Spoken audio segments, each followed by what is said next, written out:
안녕하세요. 귀로 듣는 영화 2부 디바제시카입니다. 여러분의 구독은 저에게 큰 힘이 됩니다. 하단 더보기 칸을 보시면 또 다른 반전, 스릴러, 공포 관련한 제가 엄선한 귀로 듣는 영화를 선택해서 보실 수 있습니다. 지금까지 진아림과의 거래가 성공적으로 성사가 되었고 그에게 받은 마약 원료를 가지고 마약을 만들어서 이 선생에게까지 전달을 했는데 진아림은 죽었고 이제 김영사가 진아림인 척하면서 이 선생을 만나면 처음 세웠던 계획대로 그의 존재를 밝히고 검거까지 할 수 있는 절호의 기회가 눈앞에 있습니다. 문자를 받았던 내용 기억하시죠? 18시 터미널. 터미널의 의미는 용산역이었습니다. 그곳에 비밀스러운 제한 금지 구역으로 진아립으로 변신한 김영사와 서영락이 들어가게 되는데요. 내부는 삼엄한 경계와 함께 최신식 실험실이 펼쳐져 있습니다. 이곳은 다름 아닌 대형 마약 제조실인데 서영락도 이곳에 대한 존재는 잘 몰랐던 것 같습니다. 이때 인자한 미소를 머금은 브라이언 이사가 나와서 진아림, 즉 김영사를 맞이하는데 두 사람이 안쪽으로 들어가려는 찰나 브라이언 이사가 말합니다. 서 대리는 박상무랑 정리할 것 좀 하고 오지. 박상무는 휘바람을 불면서 영락을 외딴 실험실로 데려갔고 서 대리는 영락은 이렇게 의자에 묶인 채 꼼짝할 수 없게 되는데요. 그를 죽이려는 걸까요? 이때 연구원 한 명이 오더니 그의 팔에 주사기를 꽂습니다. 한편 브라이언 이사는 이곳이 신종 마약을 제조하는 자신의 실험실과 제조실을 겸비하고 있는 곳이라면서 진아림에게 자랑하듯 보여주고 나서 그와 드디어 자리에 마주 앉습니다.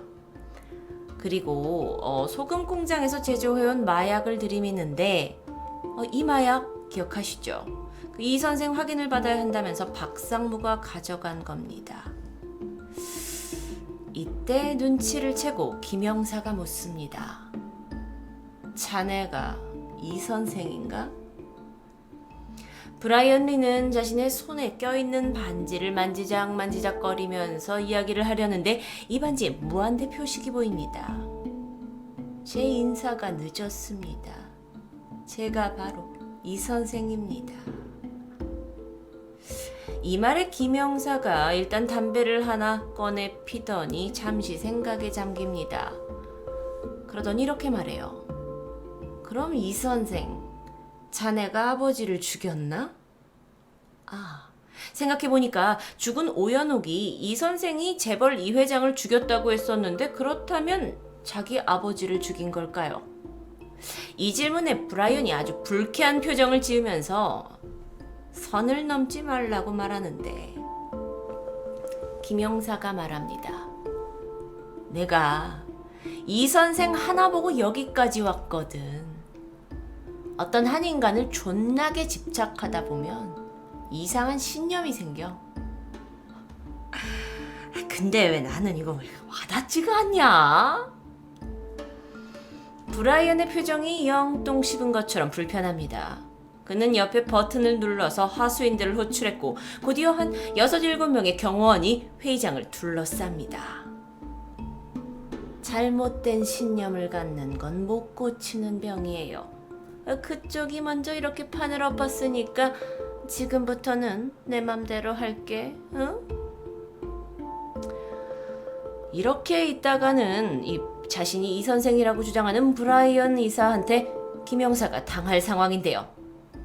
일단 김영사가 천천히 비웃으면서 뭔가 공포 분위기를 조성하면서 자리에서 일어나려는데 분명 무슨 상황이 일어날 것 같은 아주 긴박한 상황입니다. 그런데 이때 저 구석에 있는 엘리베이터 하나가 열리더니만 그 안에 잔뜩 겁먹은 표정의 한 연구원이 이쪽으로 들어옵니다. 그는 실험실 카트를 끌고 있었는데요. 자세히 보니까 가운에 피가 튀어 있어요. 브라이언 이사가 뭔가 불길한 감을 느끼면서 무슨 일이에요? 라고 묻는데 그 연구원이 카트 위에 알루미늄 박스 하나 를 건네면서 떨리는 목소리로 말합니다. 이 선생님이 보내셨어요. 다가가서 안을 열어보니까 잘린 팔 한 짝이 있었고 그 손 위에 핸드폰이 쥐어져 있습니다. 그리고 갑자기 핸드폰이 울려요. 발신자 이름은 이 선생. 김영사는 재빨리 전화를 집어서 통화 버튼을 누르는데 그 순간 누군가 이곳으로 연막탄을 던졌습니다. 그래서 회장 안은 앞을 볼 수 없을 만큼 연기가 가득 차게 돼요. 그러더니 곧이어 복면을 쓴 괴한 2명이 들어왔고 브라이언과 부하들에게 총을 쏘기 시작합니다. 이들은 완전 무방비 상태에서 하나둘씩 총에 맞고 쓰러져 버리죠. 브라이언은 혼란을 틈타서 장소를 빠져나가려 했지만 그 틈을 발견한 김영사의 주먹을 맞습니다. 한동안 두 사람의 과격한 몸싸움이 이어졌고 김영사가 그를 제압하려는 순간 복면을 쓴 아까 그 2명의 괴한이 김영사의 어깨에 총을 쏘아버렸고 김영사가 쓰러진 사이 브라이언을 데리고 사라집니다. 즉 다시 얘기하면 복면을 쓴 이 2명의 괴한이 진짜 잡고 싶어 했던 건 브라이언 이사라는 걸까요? 잠시 후 복면이 벗겨지고 브라이언 이사가 눈을 뜹니다. 이인무, 자칭 이선생. 그는 옷이 다 벗겨져서 손발이 묶인 채 앉아 있습니다. 슬쩍 옆을 보니까 팔이 잘려서 죽어있는 박상무가 보이는데요. 이때 괴한 2명이 가면을 벗습니다. 그들은 다름 아닌 소금 공장에서 일하고 있던 농아남매예요. 이인무는 순간 상황이 묘하게 돌아가는 것을 느끼면서 공포감이 몰려옵니다. 이때 누군가 들어옵니다. 예상하셨나요? 서영락이었습니다. 그는 의자를 하나 가지고 와서 이인무 앞에 앉습니다. 이렇게 하면 진짜 이 선생이 되는 줄 아셨어요? 하긴 이사님 때문에 저도 죽을 뻔했으니까 진짜 되실 수도 있었겠네. 이인무는 놀라서 토끼 눈을 뜨고 서대리를 쳐다보다가 이내 상황을 파악했습니다. 그리고 허탈하게 웃으면서 야, 이건 말이 안 되잖아. 서영락이 말을 잇습니다. 여태 9명 정도였던가? 다들 자기가 이 선생이라고. 근데 그게 몇백 명이든 전 상관없어요. 현실이 다 찌질하니까 어떻게든 보상받고 싶어하는 심리 짠해요. 근데 걔네들은 다 말뿐이었거든요. 근데 이번에는 너무 대범해서 좀 놀랬어요. 그리고 궁금했어요. 이 미친 새끼가 누군지. 이학승 회장 죽이고 오연호까지 제거한 것까진 좋아. 근데 공장 폭발은 방법이 잘못됐잖아. 이러는 동안에 농아남매는 이 옷을 벗고 있는 이인무의 등에 무언가를 칠합니다. 무엇인지 알 수 없어요. 그러니까 상황이 더 공포스럽게 가고 있죠. 이인무는 목숨을 구걸합니다. 살려만 달라고. 하지만 영락은 그를 보지도 않고 말을 이어갑니다. 이사님이 큰 실수 3개나 하셨더라고요. 평생 고생한 우리 엄마 머리카락이 다 탔더라고요. 그리고 우리 개 등짝이 다 타서 내장부터 똥꼬까지 녹아내렸어요. 그래도 살아서 견뎠어요. 근데 진짜 최악은 나를 대체할 수 있을 거라는 그 생각이에요. 농아남매는 뒤에서 화상을 입은 영락의 개 사진을 보면서 그 상처 그대로 이인무 등에 검은 석유를 칠하고 있었던 겁니다. 그리고 곧이어 거기에 불을 붙입니다. 이인무는 끔찍한 고통의 소리를 지르는데 이때 서영락, 아니 이 선생도 소리치죠. 무섭냐 이 개새끼야! 장면이 바뀌고 김영사의 폰이 울립니다. 서영락이에요. 형사님, 전 형사님 믿는다고 했잖아요. 결국 잡으셨네요. 이 선생님 용산역 1층으로 가십니다. 김영사는 아직 상황을 파악하지 못한 상황이에요. 그런데 갑자기 서영락이 한 소리가 무슨 소리죠? 어쨌든 이 선생이 용산역 1층으로 간다고 하니까 급하게 그곳으로 가봅니다.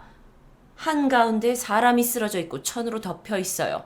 천을 걷어내니까 등과 얼굴, 머리에 크게 화상을 입은 이인무가 정신을 잃어가고 있습니다. 이때 김영사의 머리를 스치는 것이 있습니다. 이인무는 분명 이 선생이 아닙니다. 그렇다면 서영락? 가짜 이 선생을 잡기 위해서 여태 경찰을 도왔다는 겁니까? 김영사는 급하게 차를 몰아서 그 서영락의 개가 입원해 있는 병원으로 가보지만 이미 그가 데리고 사라진 뒤였습니다. 그렇게 사건은 마무리되었습니다. 뉴스 보도에서는 거대 마약 조직을 검거하고 마약까지 입수했다고, 그 실험실까지 다 찾아냈다고 발표를 하게 되죠. 이 뉴스에서 경찰이 그토록 쫓고 있던 이 선생은 브라이언 이인무라고 보도됩니다. 하지만 그가 진짜 이 선생이 아니라는 것을 경찰도 물론 알고 있었죠. 하지만 지난 13년간 쫓아왔던 마약 사건이 해결되었고 진짜 이 선생이 여태까지 경찰을 도왔다라는 사실이 외부에 알려지면 절대 안 되는 상황이었기 때문에 위에서는 수사를 종결하라고 명령합니다. 김영사 그리고 그의 팀원들은 이건 말도 안 된다면서 수사를 다시 해야 된다고 처음에는 주장을 하게 되는데요. 결국 나중에는 김영사가 자신의 팀원들에게 이제 그만 정리하자고, 다들 가서 쉬라고 말합니다. 그도 지쳐버린 걸까요? 화면이 바뀌었습니다. 김영사는 갑자기 눈으로 뒤덮인 설원에서 도로를 달리고 있어요. 분명 여긴 국내가 아닌 해외, 북쪽 어디쯤이에요. 꽤나 긴 여정을 해온 듯한데요. 그는 휴대폰이 삐삐 알려주는 지점을 향해 가고 있었습니다. 도착한 곳은 설원 속에 덩그러니 세워진 외딴 집. 차에서 내려서 주변을 살펴보는데 한쪽 창고에서 막 일하다가 나오고 있는 두 사람이 보입니다. 농아남매. 그리고 곧이어 영락이 키우던 개도 달려 나오네요. 서영락이 보입니다. 사실 김영사는 혹여 영락이 협조를 안 하고 도망갈까 싶어 개한테 GPS를 달아 넣었던 상황입니다. 그 신호를 따라서 여기까지 온 것이었죠. 두 사람이 만났고 영락이 묻습니다. 아니, 여기까지 오셨네. 근데 이 선생 죽었잖아요. 김영사가 말하죠. 공식적으로는 그렇지. 근데 넌 안 죽었잖아. 영락이 그를 바라보면서 말합니다. 그래서요. 제가 누군데요? 전 제가 누군지도 몰라요. 이제 어떻게 하시려고요?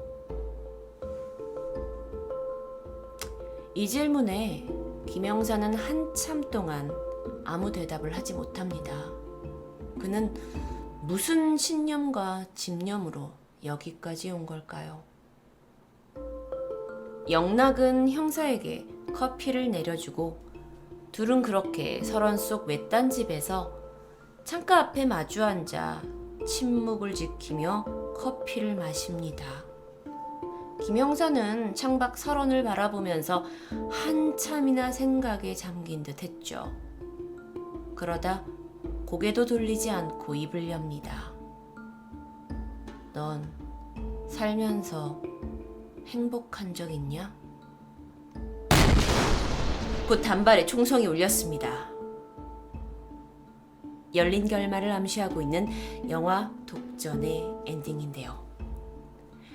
여러분의 머릿속엔 어떤 엔딩이 그려지시나요? 또는 어떤 엔딩을 희망하시나요? 댓글에 자유롭게 엔딩에 대해서 남겨주세요. 귀로 듣는 영화 디바제시카였습니다.